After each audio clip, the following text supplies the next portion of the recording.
কর শ্রীকৃষ্ণ কথা কৃষ্ণ কথা শ্রীরাম কালী শতকোটি প্রণাম তোমার চরণে আধুনিকতা কর শ্রীকৃষ্ণ কথা কৃষ্ণ কথা শ্রীরাম কালী শতকোটি প্রণাম তোমার চরণে আধুনিকতা কর শ্রীকৃষ্ণ কথা কৃষ্ণ কথা শ্রীরাম কালী শতকোটি প্রণাম তোমার চরণে নমো বর্ষাতুরে নমো ওম নমো জবাকু শঙ্কার সবংহন্তারি সাপাপনি পদশ্রী দিবাকর সূর্যায় নমঃ ওম নমো জবাকু শঙ্কার সবংহন্তারি সাপাপনি স্নাকর সূর্যায় নমঃ ওম নমো জবাকু শঙ্কার সবংহন্তারি সাপাপনি পদশ্রীয়াকর সূর্যায় নমঃ।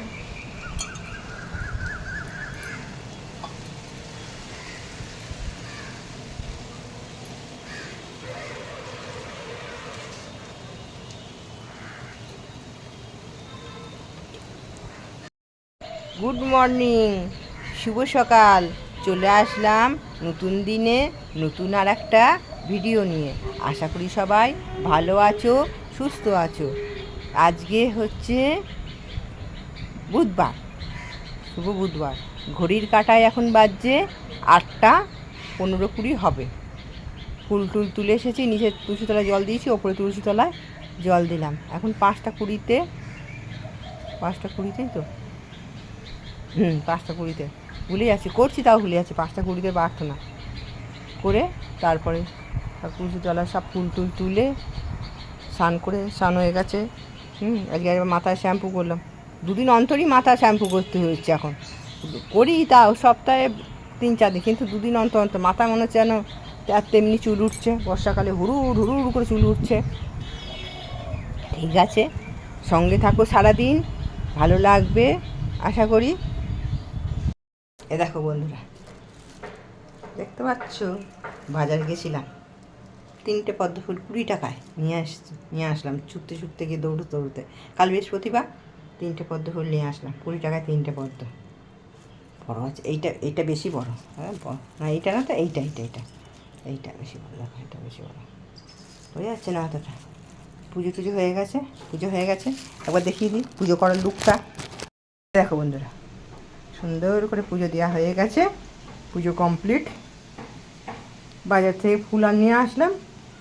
নিয়ে এসে এবার কিছু খেয়ে নিয়ে তারপরে আবার রান্না আছে। দেখা যাক কী রান্না করি। ঠিক আছে, শুভ সন্ধ্যা। চলে আসলাম আজকের ইষ্টকথায়। পরম প্রেমময় শ্রী শ্রী ঠাকুরের রাতুল রাঙা চরণে জানাই আমার কোটি কোটি প্রণাম। পরম আরাধ্যা জগৎ জননীর চরণে জানাই আমার কোটি কোটি প্রণাম। পরম পূজ্যপাদ বরদার চরণে জানাই আমার কোটি কোটি প্রণাম। পরম পূজ্যপাদ আচার্য দেবের চরণে জানাই আমার কোটি কোটি প্রণাম। ঠাকুর পরিবারের প্রত্যেকের চরণে জানাই আমার কোটি কোটি প্রণাম। এখানে উপস্থিত সকল মা ও দাদাদের জানাই আমার আনন্দিত জয়গুরু। আজকের ইষ্টকথা শুরু করছি সন্ধেবেলায় ঠাকুরের আজকে এখন 5টা 37 থেকে প্রার্থনা হয়ে গেছে। এবার ইষ্টকথায় চলে এসেছি, শুরু করি। শ্রীপতি নামে ঠাকুরের এক ভক্ত ছিল মেদিনীপুরে। তাকে বাড়ি থেকে বের করে দিল তার বড়দা, কারণ সে কুলগুরুর দীক্ষা না নিয়ে শ্রী অনুকূল ঠাকুরের দীক্ষা নিয়েছেন। সেই জন্য তার দাদা তাকে বলল, তুই গুরুত্যাগ করেছিস, তুই মহাপাপ করেছিস, তুই পাপী, তোকে আমরা বাড়িতে থাকতে দেবো না। তুই বাড়ি থেকে বেরিয়ে ওই বাগানে গিয়ে ঘর করে তোর পরিবার পরিজন নিয়ে থাকগা।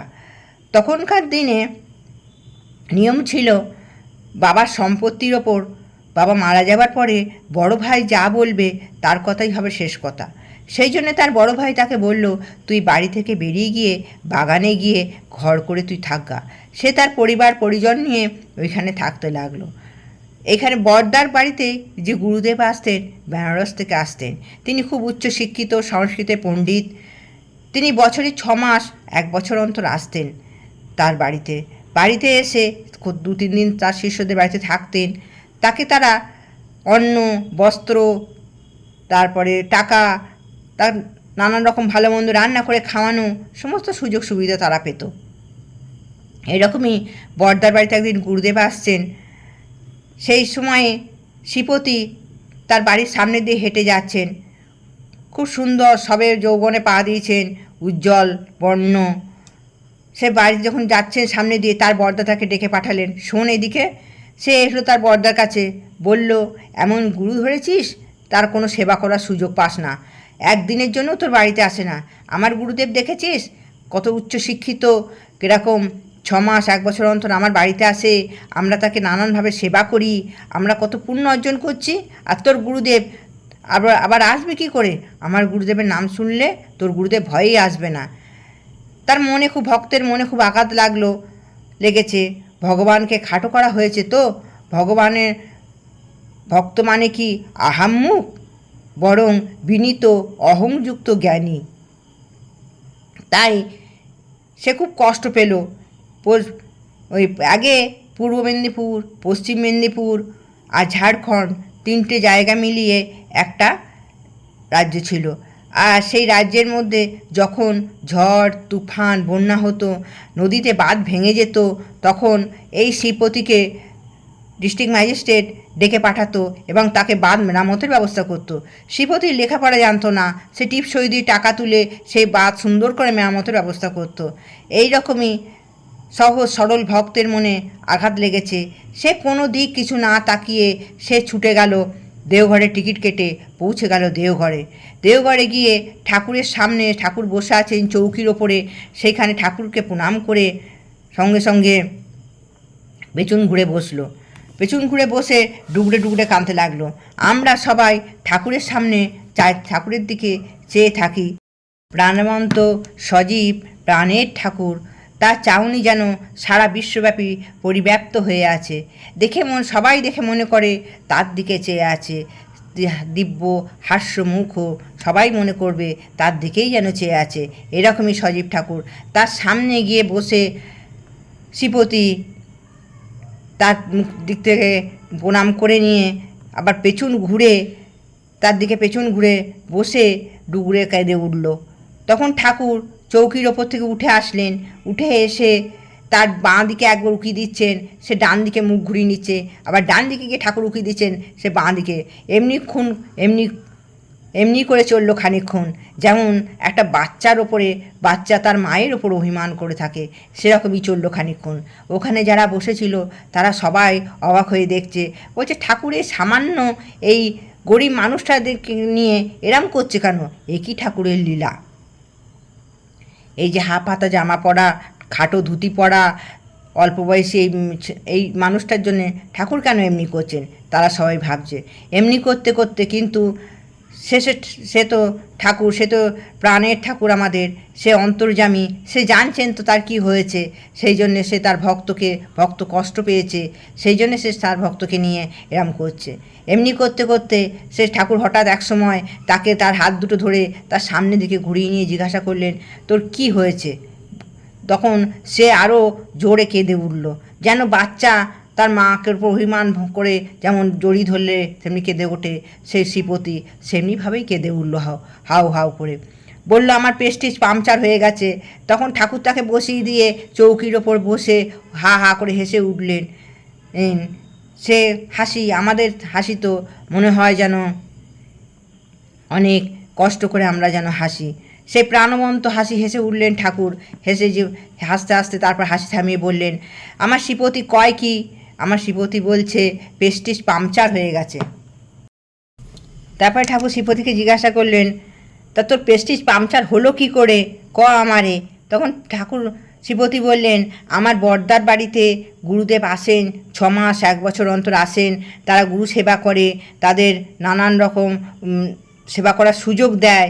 তা আপনি তো একবারও আমার বাড়িতে যান না। আমার দাদা বলছে, তোর কীরকম গুরু ধরেছিস, সে কখনো আসে না তোর বাড়িতে, তুই কোনো সেবা করার সুযোগ পাস না। তখন ঠাকুর বলছেন, কস কি, আমি তোর বাড়িতে যাই না? বলছেন, না যান না তো, আপনি দয়া করে একবার আমার বাড়িতে চলুন। আমি হয়তো সেরকম যোগ্য ভক্ত হয়ে উঠতে পারিনি, হয়তো আপনার মনে স্থান করে নিতে পারিনি। সেই ভক্তের আকুল মিনতি করছে বারবার ঠাকুরকে যেন তার বাড়িতে একবার যায়। তখন ঠাকুর বলছেন, আমি তোর বাড়িতে, তুই 1 মাস আগে তুই সৎসঙ্গ দিয়েছিলিস? তখন বলছে যে হ্যাঁ, আমি 1 মাস আগে সৎসঙ্গ দিয়েছিলাম তো। তখন বলছে, তুই তো আমার সামনে নানান রকম ফল, নানান রকম মিষ্টি, লুচি, কত কিছু খাবার তুই সাজিয়ে দিয়েছিলিস। আমি সব খেলাম। খেয়ে যখন আমার জলটা খেতে ইচ্ছা হলো, তখন ডাবটা দেখলাম তুই ওপরটা ছিলে দিয়েছিস, কিন্তু ফুটো করে দিসনি। ওই জন্য আমি ডাবটা খেতে পারলাম না। এবার থেকে যখন দিবি ডাবটা একটু ফুটো করে দিবি আর ঢাকা দিয়ে দিবি, তাহলে আমি জলটা খেতে পারবো। ওইগুলো খেয়ে আমার জল পিপাসা পেয়েছিলো তো, কিন্তু জলটা আমি খেতে পারলাম না। দিয়ে তখন বলছে আপনি গেছিলেন আমার বাড়িতে? বলছে হ্যাঁ আমি গেছিলাম তো। আর তারপরে বলছে তাও আপনি একবার তখন যাবেন। তখনও শিবতী বলছে আপনি তবুও আমার বাড়িতে একবার যাবেন, আমি আপনাকে 2 দিন সেবা যত্ন করব, তারপরে আপনি আবার চলে আস। দিয়ে তখন বলছে যে আচ্ছা তা বলি শোন, আরও শোন। তখন বলছে তুই সকালবেলা ইষ্টভীতি করিস? বলছে হ্যাঁ। বলছে ইষ্টভীতি যখন অর্ঘ্য দিস তখন আমি 2 হাত ভরে নিই। তুই প্রার্থনা করিস? বলছে হ্যাঁ প্রার্থনা করি। বলছে ওই যখন প্রার্থনা করিস তখন আমি তোর সঙ্গে গিয়ে প্রার্থনা করি। বলছে তাই তুই কি চাস, আমি তোর কাছে 6 মাস 1 বছর অন্তর যাব, না রোজ যাব? রোজ 2 বেলা তোর কাছে যাব।